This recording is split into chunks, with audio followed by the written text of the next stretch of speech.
Salutations les amis, ici Durion et bienvenue pour ce nouvel épisode. Chose promise, chose due, je vais enfin vous parler de mon deuxième héros préféré chez DC Comics, à savoir Nightwing. Alors je l'avoue, depuis quelques temps, Nightwing se tire un petit peu la bourre avec Superman dans mon cœur. J'ai jamais été un gros lecteur de Superman, et puis, vous allez rigoler, mais en vrai, depuis Man of Steel, donc c'est quand même pas trop vieux, hein, Man of Steel, par rapport à l'époque où je lisais les comics, j'ai commencé à lire du Superman, et encore plus récemment avec la série, alors peut-être que vous allez me juger, mais honnêtement moi je la trouve hyper qualitative par rapport à ce qui peut se faire ailleurs, c'est Superman et Lois.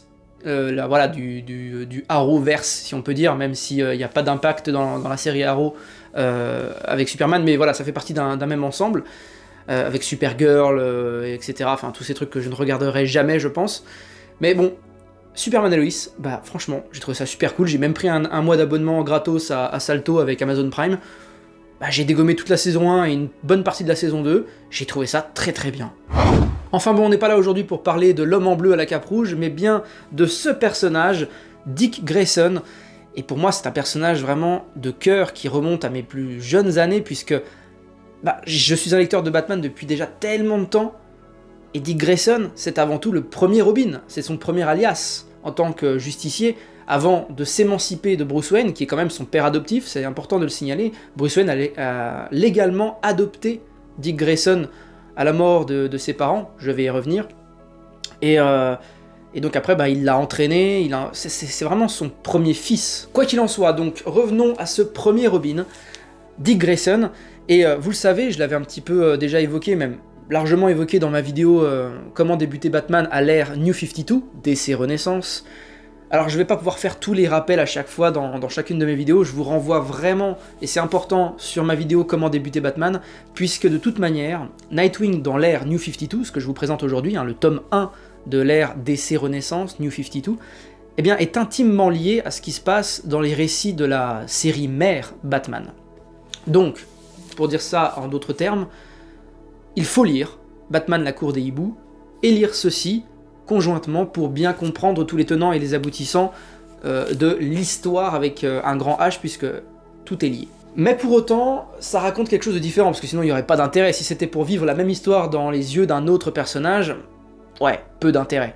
Non, là vraiment, on va remonter aux origines de Dick Grayson, comment ses parents sont morts, est-ce que c'était un meurtre, est-ce que c'était prémédité, est-ce qu'il n'y avait pas vraiment quelque chose dans les soubassements qui se tramaient, et puis est-ce que Dick Grayson finalement n'est pas lié à la cour des hiboux. Voilà, c'est tout ça, c'est contenu dans ce premier tome, et développé un peu plus tard encore au travers des tomes que je vous présenterai ultérieurement.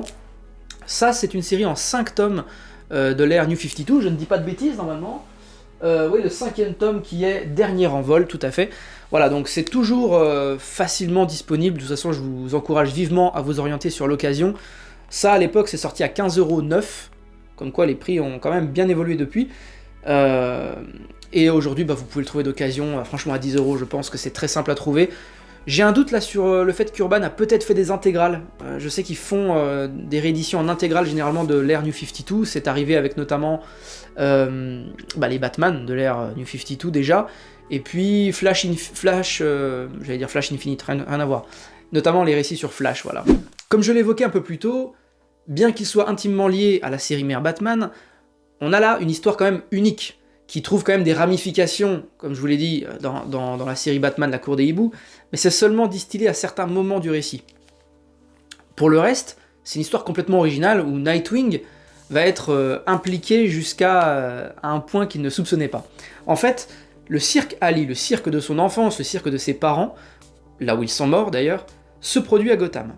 Et il y a un élan de nostalgie qui arrive en pleine face de Nightwing, et il décide d'y aller, et il décide même d'aller jusqu'à faire une proposition à l'actuel dirigeant du cirque, je sais pas trop comment on dit, et en fait il voudrait, avec son héritage financier, pouvoir racheter le cirque et le faire vivre d'une autre façon, le faire exploser en fait, pour lui rendre un hommage mérité. Et c'est aussi un hommage déguisé envers ses parents, envers ses défunts parents, je pense, par ce biais. En tout cas, au départ, c'est comme ça que ça commence, sauf qu'un super vilain va faire son entrée, un super vilain complètement inédit, qui s'appelle Psycho, voilà, je vous l'écris juste ici. Et en fait, ce méchant va percer à jour l'identité de Dick Grayson, donc Nightwing, l'identité secrète de Dick Grayson, et va s'en prendre à lui, genre vraiment de manière assez chaude. Et ça va... En fait, vous allez avoir des flashbacks sur son passé, et vous allez comprendre mais plein de choses que je peux pas vous dévoiler, parce que sinon vous allez jamais le lire, ça servira à rien. Mais c'est extrêmement intelligent. Là, je suis obligé de vous faire un petit mot sur les auteurs, parce que, enfin sur l'auteur du moins, parce que le dessinateur, Eddie Barrows, c'est juste un mec prodigieux. Son dessin, que vous avez pu déjà voir dans les planches que je vous ai montrées, est fabuleux, franchement fabuleux. J'en punch un petit peu mon micro. Et puis le scénariste, mes chers amis, le scénariste, c'est Kyle Higgins. Kyle Higgins, ça ne vous parle pas? Vous êtes nouveau sur la chaîne. Radiant Black, les Power Rangers, Kyle Higgins, c'est l'un de mes scénaristes préférés aujourd'hui. Pour moi, c'est celui qui a produit les plus grosses perles que j'ai pu lire en indé, là récemment et un peu moins récemment. Et donc il était aux commandes de Nightwing en cette belle époque de l'ère New 52. Donc voilà, c'est un récit vraiment extrêmement important. Nightwing va rencontrer Barbara Gordon, donc Batgirl, à un moment donné.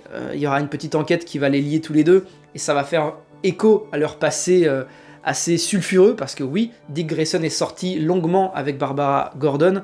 Ils ont eu une idylle amoureuse plutôt chargée. Dick Grayson va renouer donc avec son passé au travers du cirque, mais aussi avec des personnes de ce cirque qu'il a côtoyé plus jeune, mais genre plus jeune, gamin quoi. Dont une des protagonistes du cirque en tout cas, qui s'appelle Raya. Et là pareil, petite idylle amoureuse quand même avec elle, un amour de jeunesse j'ai envie de dire. Et donc ça c'est super parce que c'est pas des choses qu'on a l'habitude de voir avec Batman. Il a pas l'habitude de s'enticher de la première venue on va dire. Là vraiment Nightwing, c'est un peu plus débridé que Batman en fait. Déjà parce qu'il y a un ton humoristique affirmé, et en même temps il y a une noirceur qui vient complètement contraster l'humour qui est lié au personnage de Dick Grayson.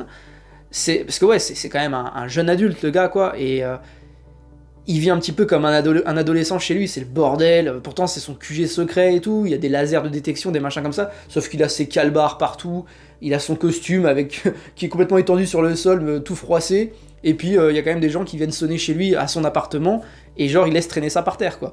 Donc on est plus sur un espèce d'Ultimate Spider-Man à des moments, et j'ai beaucoup aimé ça, parce que Ultimate Spider-Man c'est génial. Donc Nightwing prend vraiment beaucoup d'aspects super cool à son mentor Batman, et en même temps il s'est tellement émancipé de lui qu'il est devenu un personnage unique, qui peut complètement exister sans Batman, et ça donne justement cette série en 5 tomes, que je ne saurais que trop vous recommander. Vraiment exceptionnel.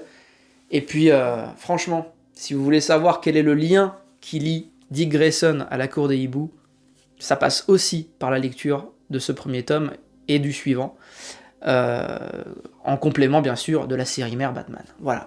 Je ne voulais pas trop en dire parce que c'est vraiment une enquête qui est super bien ficelée, parce que Kyle Higgins est trop doué pour ça, et si je vous dévoile trop de choses, ça va vous péter des révélations à des moments. C'est un coup de cœur comics, hein, je pense que le titre de la vidéo était assez clair là-dessus, avec mon système d'emoji qui normalement est suffisamment simple.